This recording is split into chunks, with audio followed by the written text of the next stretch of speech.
Libro de Proverbios, capítulo 8, versículo 13. Proverbios, capítulo 8, versículo 13. La palabra del Señor dice así: el temor de Jehová es aborrecer el mal, la soberbia y la arrogancia. El camino, en el mal camino, o sea, el mal camino y la boca perversa aborrezco. Esta es una palabra en la que el escritor de Proverbios, considerado sea Salomón, expresa acerca de la excelencia que tiene que ver con la sabiduría eterna. Por eso es que es una palabra que debe prestarse la atención, que debe considerarse, que debe atesorarse y también debe modelar nuestras vidas. Padre, gracias por tu palabra.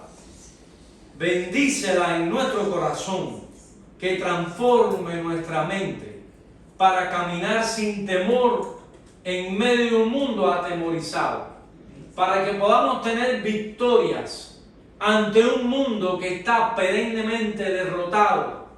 Por eso te alabamos, te bendecimos y te exaltamos, porque nuestro temor es un temor reverente, es un temor que denota tu grandeza, es un temor que expresa tu maravilla al ser el Padre eterno de nuestras vidas. Una vez más, Señor, bendice esta palabra y permite que a través de ella podamos seguir trazando la senda por la cual debemos andar, porque es la senda que tú trazaste y que si vivimos por ella no tendremos temor, no tendremos miedo. Oramos dándote las gracias en tu nombre, Jesús. Amén. Quisiéramos así poner por título a esta palabra: ¿a quién temes? Es una pregunta que es muy sencilla, es muy simple, pero en la medida que pensamos, en la medida que analizamos, no parece ser tan sencilla ni tan simple, porque es una pregunta recurrente, es una pregunta que define nuestra actitud y nuestra condición frente a la vida y a los desafíos que ésta nos trae. El temor es inherente en el hombre desde el momento en que el hombre peca. Dice la palabra del Señor que cuando Adán y Eva comieron la fruta, dice que lo primero que tuvieron que fue miedo, temor, ¿verdad? Entonces, ante el temor, ¿qué hicieron? Es decir, que el temor por la desobediencia comienza a producir en nosotros, a tomar decisiones que, lejos de ir hacia Dios, nos van apartando más de Dios. ¿Y qué fue lo que hizo Adán? Adán y Eva tenían que haberse quedado al pie de la mata y decir: Señor, aquí estamos, fallamos, corrieron y creyeron ellos que se escondieron. Porque el pecado crea falsas expectativas ante la realidad. El pecado te diluye la capacidad racional para tomar decisiones correctas ante las diferentes experiencias que vivimos. Entonces, como el hombre en el mismo acto del pecado perdió esa capacidad, entonces ya aquel Padre amoroso, aquel Creador, aquel ser sublime que lo puso en ese lugar tan maravilloso, se constituye en su objeto no de fe, sino en el objeto de temor, y comienza a huir de él. Y dice que él fue y se escondió, creyó que se escondió allá en el monte, en aquella espesa naturaleza que le era familiar, que quizá había caminado muchas veces por ahí, pero dice que andando el día, la voz del Señor lo descubrió. Entonces, no hay nada bueno que hagamos delante de Dios que no lo vea, pero no hay nada malo que hagamos delante del Señor y los hombres que también Dios no lo vea. Es decir, que nuestras almas están desnudas, como dice la Biblia, delante del Creador. Él nos conoce antes que fuésemos concebidos, y por tal razón debemos nosotros tener una convicción de que Dios está presente. Gracias le damos a Dios porque tenemos conciencia de esa realidad. y hemos decidido, después que hemos nacido de nuevo, no huir de Dios, sino hemos decidido después que nacemos soportar cuando nos hemos equivocado, tener el valor de escuchar la reprensión de Dios, tener el valor de asumir la disciplina de Dios. Debemos tener el valor de asumir el proceso de una restauración. Eso lo hace Dios, y por eso Dios valora tanto cuando un hombre, cuando una mujer se disponen a sujetarse, a someterse a ese proceso de restauración. ¿Cuántos hemos sido restaurados? Amén. Hemos sido restaurados porque hemos decidido que el Señor nos restaura, que el Señor nos vindique, y solamente Él lo puede hacer. Pero volvemos a la pregunta: ¿a quién temes? Ahí en el Salmo 34 hay también una palabra muy interesante. Dice el Salmo 34, 7: el ángel de Jehová acampa alrededor de ¿quién? De los que le temen, y los defiende. ¿Quién nos defiende? El ángel del Señor. O sea que el ángel de Jehová acampa. ¿Qué cosa? Ese es un término militar, acampar.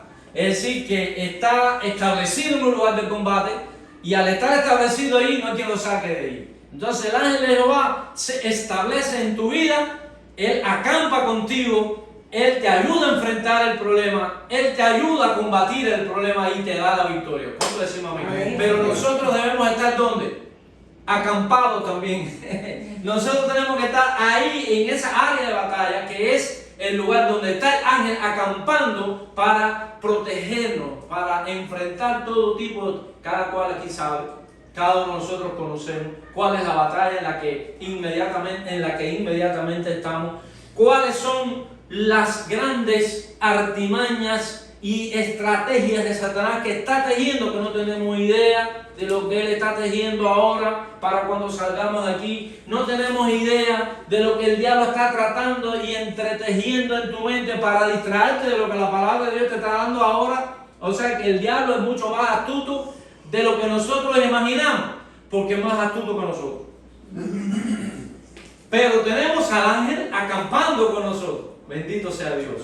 Así que ahí donde tú estás, ahí donde yo estoy, en ese campamento espiritual, en ese campamento del alma, está el Señor. Es que el ángel también representa la presencia de Dios en tu vida, en nuestra vida. Dice, gustar y bueno, gustar y ver qué bueno es Jehová. Dichoso.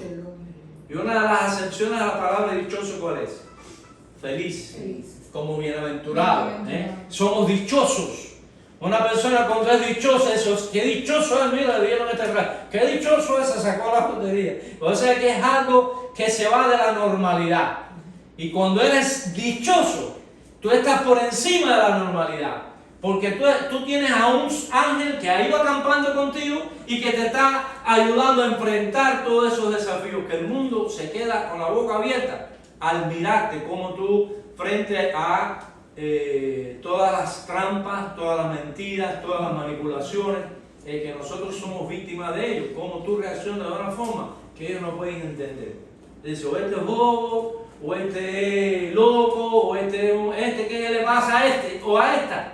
Pero lo que ellos no saben, que ni este ni esta, ellos no saben que ellos tienen a un ángel acampando para darle la capacidad. Como dice Pablo a los romanos, dice, no seas vencido de lo bueno, sino vence con el bien al mal. No seas vencido de lo malo, sino vence con el bien al mal. Entonces, hermano, todas estas palabras tan preciosas, el temor es un don que el Señor da. El temor es un don espiritual, que es el que hace que haya en nosotros una actitud de reverencia y de respeto a Dios. O sea, cuando hablamos del temor, que está hablando aquí la palabra de Dios por medio de Salomón, está hablando precisamente sobre la sabiduría, sobre la excelencia que tiene Dios y la eternidad del conocimiento a favor nuestro. Ese temor es esa reverencia ante ese Dios que al conocerlo sabemos que es el Creador, que es el que a través de él la creación es sustentada. Comenzamos a estudiar a Dios en todos pudiéramos mencionar muchos conceptos teológicos para tratar de definir a Dios, pero al final Dios es el Rey, Dios es el soberano, Dios es el que tiene acceso a lo que Él ha creado, y ese es el temor santo. El temor santo es la valoración que hacemos de ese ser, y por hacer esa evaluación correcta nos sujetamos a Él, porque todas esas valoraciones que hacemos, todos esos atributos que aprendemos a través de la Biblia de quién es ese Dios, nos ayuda a entender que siendo Él quien es, nos ama. Eso es algo extraordinario. O sea que el amor de Dios nos persuade que no debemos tener miedo. Miedo tiene quien no aprendió a tener temor de Dios. Cuando nosotros tenemos ese gran respeto a Dios, ese gran respeto al Señor, no nos embarga el miedo. Ya saben que hay muchos cristianos con miedo. ¿Por qué? Porque no han aprendido a tener temor a Dios. Cuando usted le tiene temor a Dios, usted no tiene miedo.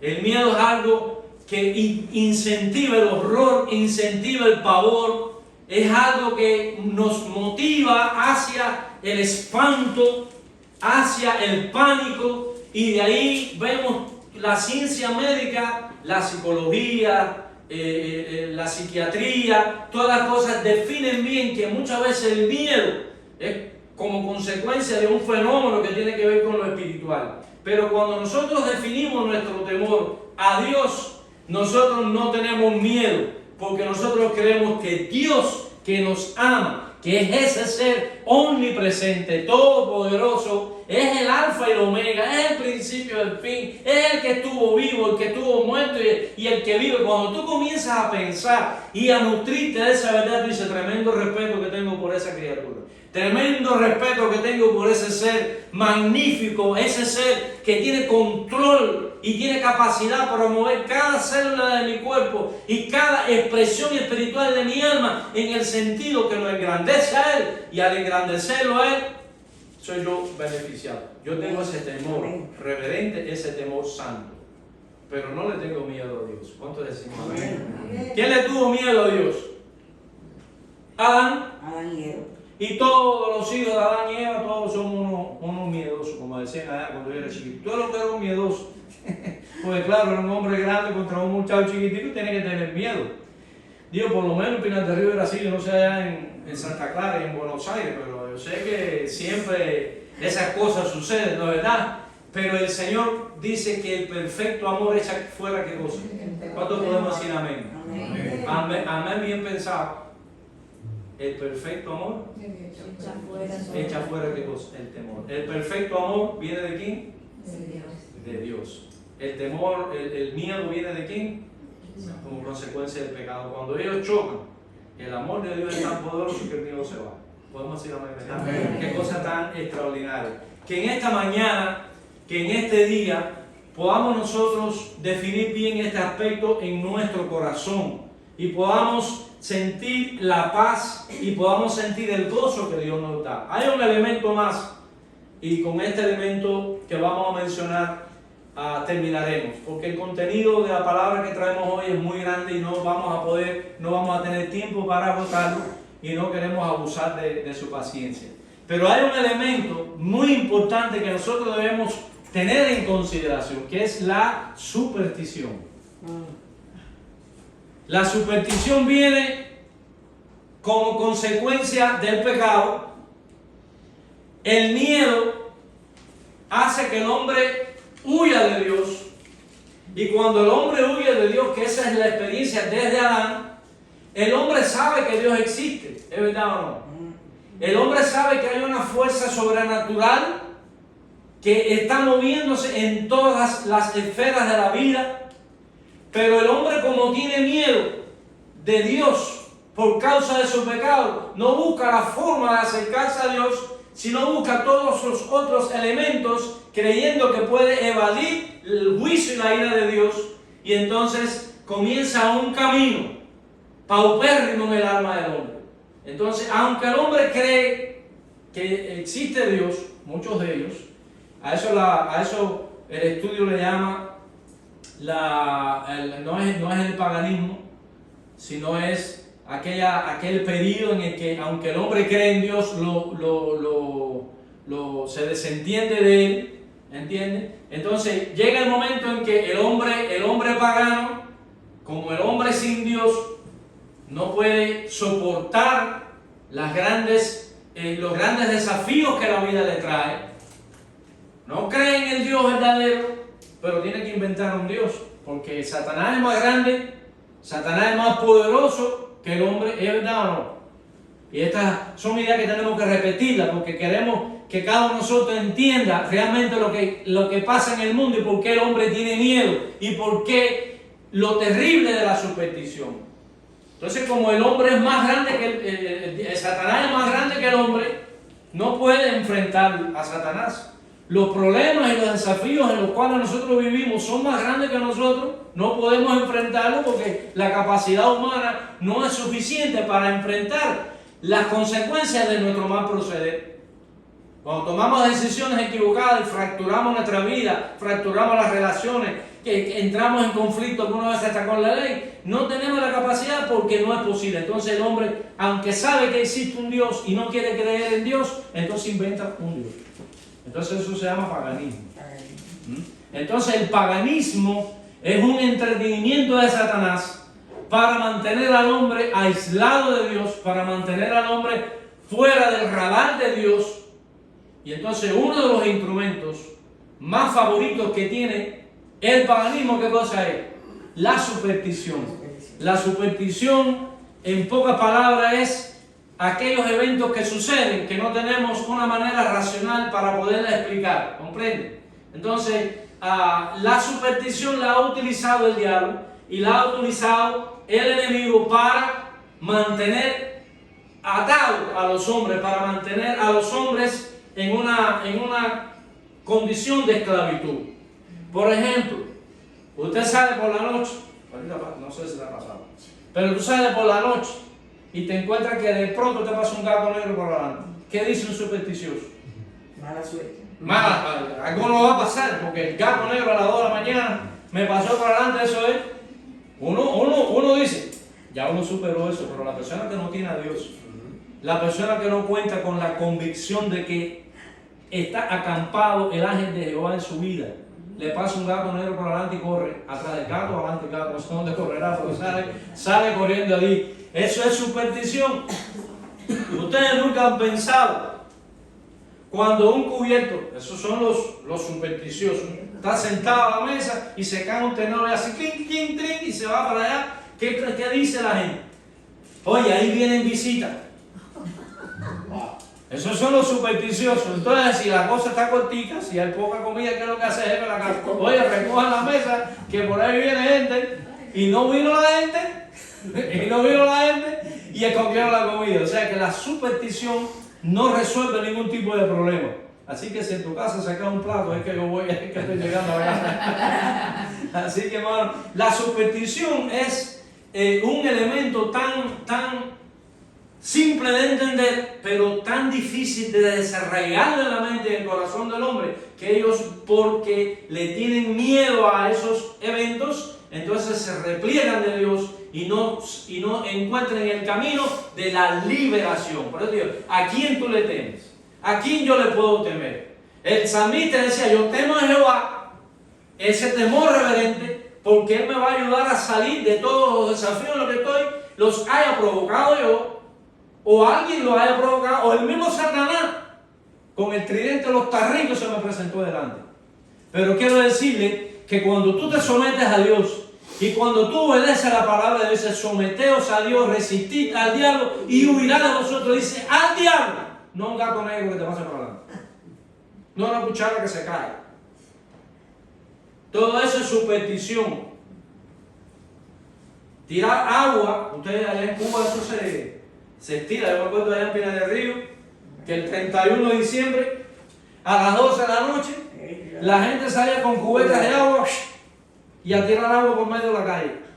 Porque eso quiere decir que el año nuevo va a venir con bendiciones, el año nuevo vas a limpiar la casa. Si tú llegas a una casa de un campesino y tenías atrás a la puerta una escoba, ¿qué quería decir eso? Si tú miras la escoba y dices, aquí no vengo más, aquí no soy bienvenido aquí. Yo me acuerdo en el campo, allá donde yo empecé el pastorado, que berreaba un buey a las 2 de la mañana. Oye, se murió Juan. Entonces, cada vez que el buey berreaba a las 2 de la mañana, la gente decía, se va a morir aquí. O se murió alguien. Y si la lechuza, ruido raro ese que la lechuza, igualmente esos son malos augurios. La Biblia habla de los agoreros, la Biblia habla de los brujeros, la Biblia habla de todo tipo de religiones que están dentro del concepto pagano, ese tipo de religión pagana que viene paralela con la línea de la fe, que la línea de la fe es la que establece una relación correcta del hombre con Dios. Así vivió Abel, así vivió Abraham, así vivió Noé, así vivieron aquellos primeros patriarcas que la historia de la humanidad ha llegado hasta el día de hoy por hombres fieles como ellos. Si no, la humanidad hubiera desaparecido porque una raza humana, porque una raza de la historia vivida por esta raza humana en pecado ya hubiera implosionado si no hubiera sido por hombres de fe como ellos. Y esos hombres de fe mantuvieron la línea en la que establecía una correcta relación con Dios.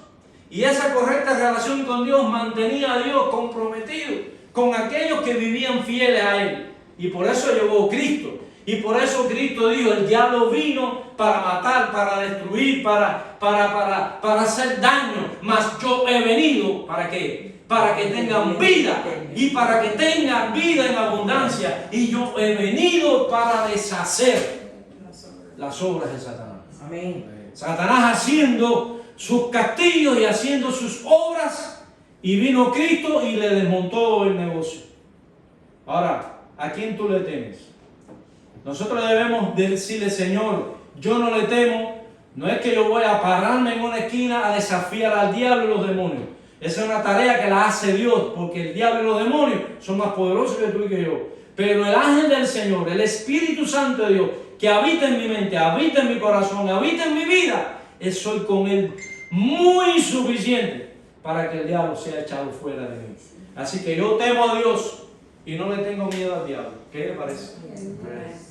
Esa debe ser nuestra resolución en esta mañana.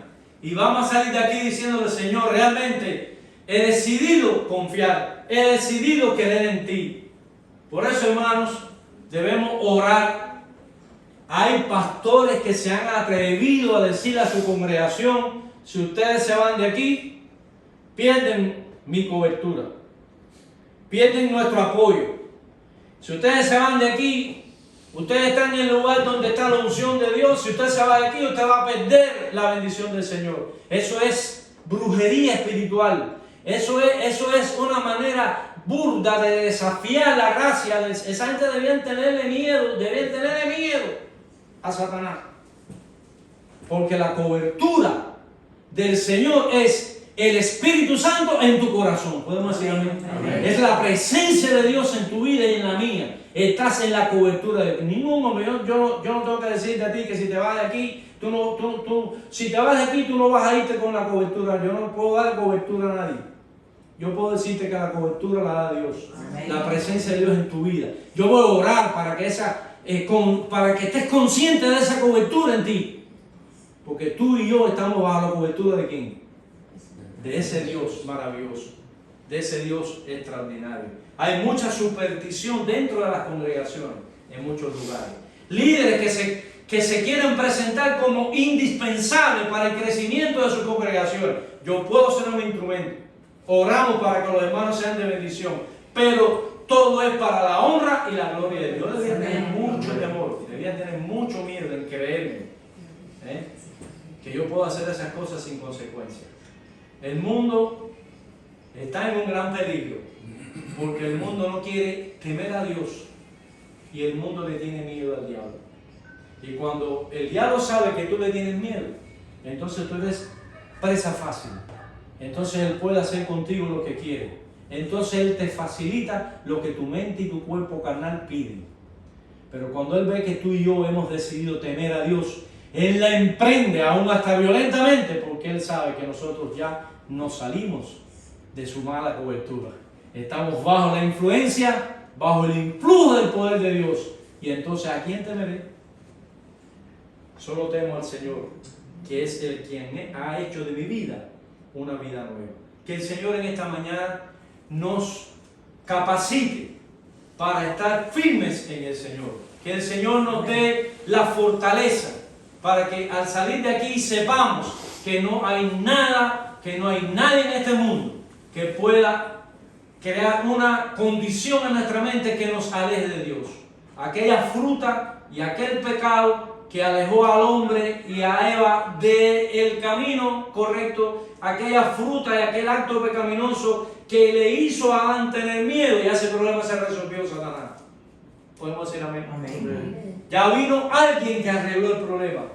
Me quitó el miedo, me quitó el complejo, me quitó todo lo que justifica que yo me aleje de Dios. Todos mis pecados, todo lo que está por fuera y por dentro. Yo no voy a correr huyendo de Dios, que es el único que me puede salvar. Es el único que me da la consistencia, la felicidad en la vida. Yo con Él voy hasta el final. ¿Y usted? Amén. Por eso la pregunta es, para concluir, ¿a quién tú le temes? ¿Tú le temes al diablo porque quieres serle fiel a Dios? ¿Tú le temes a las consecuencias de la fidelidad y te conviertes en una persona infiel? Mire cuántas cosas, ¿eh? Es un tema que nos debe llamar la atención y podemos decirle, Señor, las consecuencias no importan. Lo que importa es ser fiel a ti. Lo que importa es reconocerte a ti. Tú eres el Dios maravilloso, el Dios extraordinario. Me mantengo fiel ahí. Y como decían los comunistas en Cuba, perdonen el mal ejemplo, patria o muerte con Cristo. La patria o muerte con Cristo. La patria está en el cielo. Y que nos lleva al cielo, ¿quién es? Cristo. Aunque tengamos que pasar por la muerte, que todos la vamos a pasar. Por eso, patria al cielo, muerte, por ser fiel al Señor. Pero ¿qué cosa es? El premio final es estar en la presencia. ¿Y a qué tengo que tener el hombre? Morir sin Cristo, vivir sin Cristo. Eso sí es horrible. Pero ¿a qué tú le temes en esta mañana? ¿Qué es lo que a lo que le tenemos temor? ¿A qué es lo que le tenemos miedo? ¿A la vejez? ¿A la enfermedad? ¿A la muerte? Para todo eso ya el Señor hizo propiciación. Nosotros tenemos la seguridad, la garantía de que nos vamos con Él. Pero antes de irnos con Él, nosotros hemos vivido con Él. Por eso no tenemos temor en esta vida. No temeré lo que me pueda hacer el hombre, dice la Biblia. ¿Cuántos decimos amén? Amén. Vamos a ponernos en pie y vamos a orar.